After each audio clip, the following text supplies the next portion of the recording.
Matthieu chapitre 9.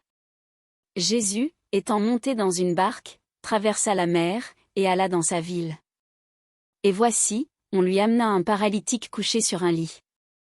Jésus, voyant leur foi, dit au paralytique, « Prends courage, mon enfant, tes péchés te sont pardonnés. » Sur quoi, quelques scribes dirent au-dedans d'eux, « Cet homme blasphème. » Et Jésus, connaissant leurs pensées, dit, « Pourquoi avez-vous de mauvaises pensées dans vos cœurs? Car, lequel est le plus aisé, de dire, « Tes péchés sont pardonnés », ou de dire, « Lève-toi, et marche » Or, afin que vous sachiez que le Fils de l'homme a sur la terre le pouvoir de pardonner les péchés, lève-toi, dit-il au paralytique, prends ton lit, et va dans ta maison. Et il se leva, et s'en alla dans sa maison.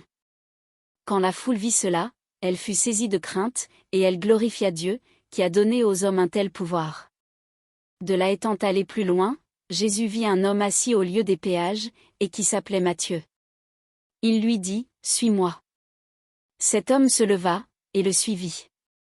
Comme Jésus était à table dans la maison, voici, beaucoup de publicains et de gens de mauvaise vie vinrent se mettre à table avec lui et avec ses disciples. Les pharisiens virent cela, et ils dirent à ses disciples, « Pourquoi votre maître mange-t-il avec les publicains et les gens de mauvaise vie ?»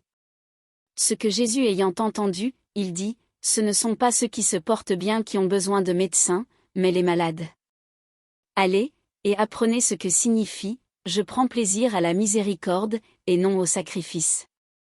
Car je ne suis pas venu appeler des justes, mais des pécheurs. » Alors les disciples de Jean vinrent auprès de Jésus, et dirent, « Pourquoi nous et les pharisiens jeûnons-nous, tandis que tes disciples ne jeûnent point ?» Jésus leur répondit, « Les amis de l'époux peuvent-ils s'affliger pendant que l'époux est avec eux? Les jours viendront où l'époux leur sera enlevé, et alors ils jeûneront.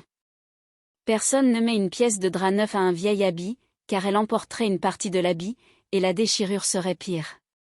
On ne met pas non plus du vin nouveau dans de vieilles outres, autrement, les outres se rompent, le vin se répand, et les outres sont perdues, mais on met le vin nouveau dans des outres neuves, et le vin et les outres se conservent. » Tandis qu'il leur adressait ces paroles, voici, un chef arriva, se prosterna devant lui, et dit, « Ma fille est morte il y a un instant, mais viens, impose-lui les mains, et elle vivra. » Jésus se leva, et le suivit avec ses disciples. Et voici, une femme atteinte d'une perte de sang depuis 12 ans s'approcha par derrière, et toucha le bord de son vêtement. Car elle disait en elle-même, « Si je puis seulement toucher son vêtement, je serai guérie. » Jésus se retourna, et dit, en la voyant, « Prends courage, ma fille, ta foi t'a guérie. » Et cette femme fut guérie à l'heure même. Lorsque Jésus fut arrivé à la maison du chef, et qu'il vit les joueurs de flûte et la foule bruyante, il leur dit, « Retirez-vous, car la jeune fille n'est pas morte, mais elle dort. » Et il se moquait de lui. Quand la foule eut été renvoyée, il entra, prit la main de la jeune fille, et la jeune fille se leva. Le bruit s'en répandit dans toute la contrée. Étant parti de là, Jésus fut suivi par 2 aveugles, qui criaient, « Aie pitié de nous, fils de David. » Lorsqu'il fut arrivé à la maison, les aveugles s'approchèrent de lui, et Jésus leur dit, « Croyez-vous que je puisse faire cela? » « Oui, Seigneur, lui répondirent-ils. Alors il leur toucha leurs yeux, en disant, « Qu'il vous soit fait selon votre foi. » Et leurs yeux s'ouvrirent.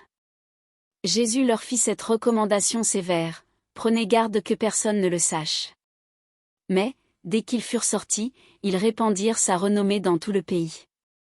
Comme ils s'en allaient, voici, on amena à Jésus un démoniaque muet. Le démon ayant été chassé, le muet parla.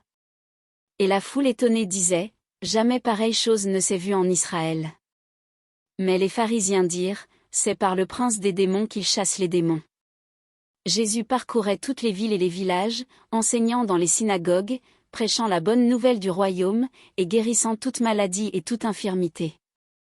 Voyant la foule, il fut ému de compassion pour elle, parce qu'elle était languissante et abattue, comme des brebis qui n'ont point de berger. Alors il dit à ses disciples, « La moisson est grande, mais il y a peu d'ouvriers.